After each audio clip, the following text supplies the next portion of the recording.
What up, y'all? So I read this article last night, and it was pretty much talking about like how Gen Z, Zoomers, or whatever. I don't even know who came up with that phrase. Whoever did, I think you're dumb.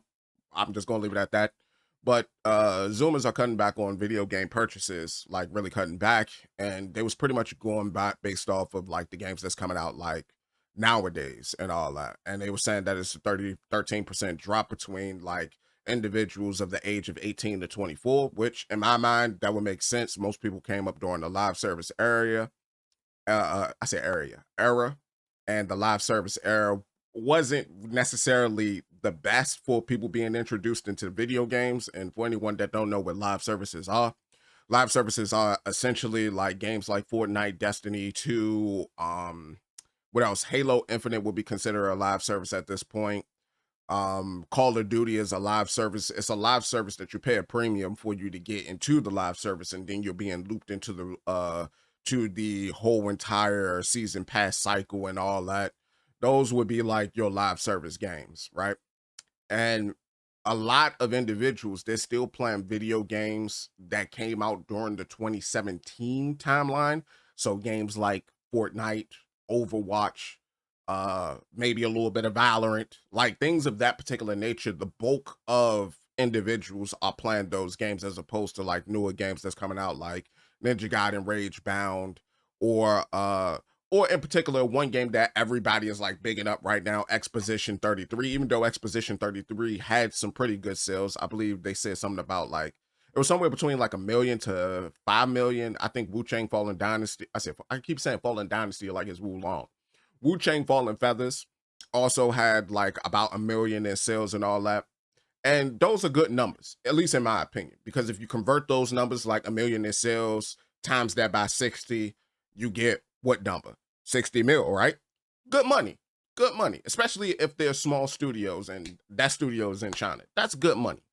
So, with all that being said, right, a lot of individuals that's between that age range of 18 to 24 is declining for them. In my mind, the way that I'm looking at it is that it's not necessarily the games that's being produced. It's more so the cost of entry for a lot of these games. Because when I know in my mind, when I look at a lot of games, and I'm not a Zoomer, I don't know where I classify as. I'll be 100%, maybe a millennial, don't know. But what I would say is the pricing to get into these games and then the quality of the experience that you're getting with these games are not necessarily the greatest. And on top of that, you're taking a huge chance. You're taking a risk. With services like Game Pass out there, I don't know if they count like those digital downloads as sales for the games as well, even though those games are being licensed to, a Game Pass. I know that there are a lot of individuals that's on like the PlayStation Extra, that's on the Game Pass, that are willing to give the games more so a chance because they don't have to pay a premium price in order for them to get in on them. So, with all that being said, I don't know how the numbers are like skewed for this, but I will say that if the numbers aren't necessarily looking right, so to speak, because of the fact that those digital downloads aren't necessarily added, then who's to say if the drop off is really like where they say it's at? Now, I do know that, as I said before, I do know there's an article that stated that 70% of gamers are still playing games that came out in 2017, but most of those was live service games again. So I don't know. I don't know.